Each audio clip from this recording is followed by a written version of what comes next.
The real content of any kind of revolutionary thrust lies in the principles and the goals that you're striving for, not in the way you reach them. You are now listening to Musings Behind the Creative. What's your passion?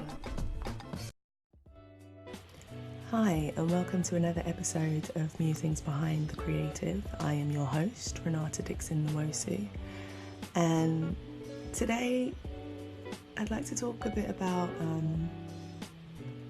feeding your passion. So, a little bit about me. I had, you know by now that I've done a lot of different art courses and I've gone through loads of different practices, but, I'd almost done that on autopilot. So when I actually got into the space of, okay, I'm an actual real architect. Like, what do I care enough about to want to talk about? And I had no confidence.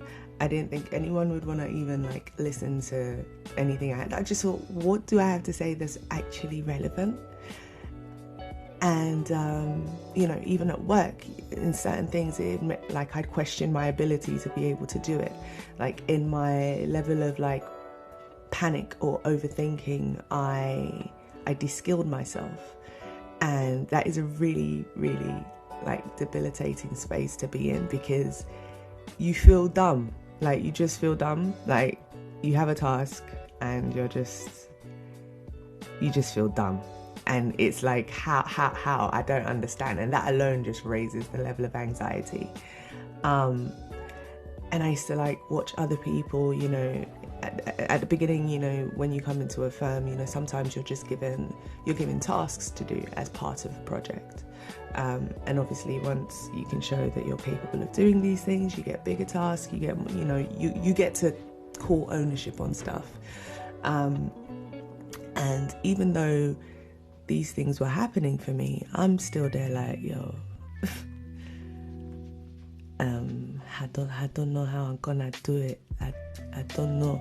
And it was just, so I decided to, what was it? It was how do I generate an idea? I don't understand how I'm now feeling I'll never be able to generate something. So something that kind of helped me unlock that was Post-its.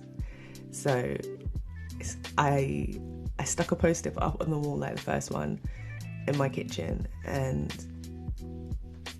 I started questioning myself. Okay, so what do you have to say about yourself? Who are you? And some of these questions took ages for me to answer, but as soon as the thought came to mind, I wrote it down on a sticky. And it was the more comfortable I was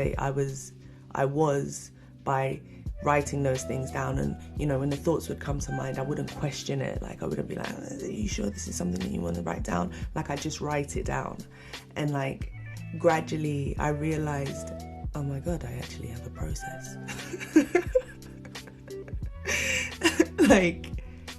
This is really real. Okay. So it's okay, so now I started to try and streamline the process or finesse the process, and that in itself was a form of play, a form of exercising a muscle that really ain't seen no action since 19 Kiridim. It was deep.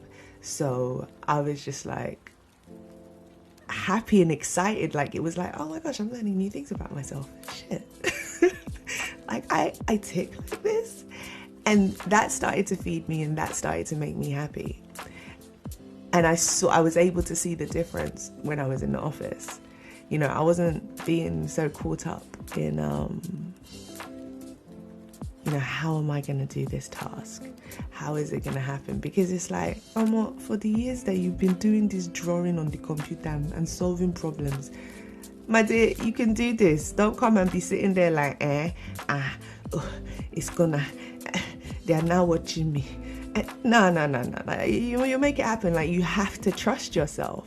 And through the post-it process, I was able to find my groove and actually start realizing, okay, oh yeah, well, this reminds me, like, when I was in art college and I used to do things this way, or like all those skills that I had picked up, because I was now like in the flow of, like, I guess the creative flow, the comfortability of allowing, those things were now coming back to mind so fluidly.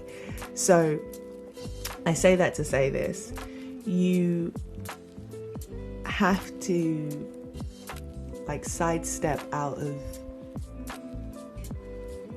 your head sometimes, and even your field, something that you would think, oh, that has no relationship, it absolutely has relationship to it. Perfect example, we had life drawing lessons a couple of times on our architecture course, and they said it was because it was beneficial because we'd now be able to, like, have a better eye when we're drawing freehand. And I said, no, I don't really understand that. But literally, the time we took to do life drawing and look and have our hands do while we're looking, it became a very exercised muscle that now when we came to design or architecture and we were now, like, drawing things, like, it was like, wow, like, that perspective is looking better than the last time I drew it. Like, yo, like, we got skills out here. Like, you have to do things outside of your world that will feed all your passions. You know, you need to do things that allow you to get all aspects of you, like, watered, nourished, and fed. And it's as simple as that. And I realized that I'd actually stifled myself, and I was now becoming very rigid, and that's not really who I am. Like, I'm like a grown-ass kid. Like, in my most natural element, I'm like a grown-ass kid. Like, and that's how it works for me. And the more, you know, we gotta do this adult thing, we have to be, and this has to look like this, and fuck all of that. Like, I'm just, I'm gonna be me. It's how I'm gonna stay. It works for me. I'm at peace.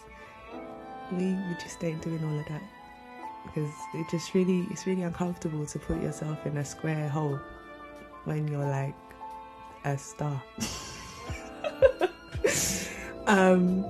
Yeah, so that's my, I guess, my word for today. If you like the content, please give us your feedback. You can give us your comments, and you can follow me at Loma Medici, and you can follow Musings Behind the Creative at Studio RDN-x.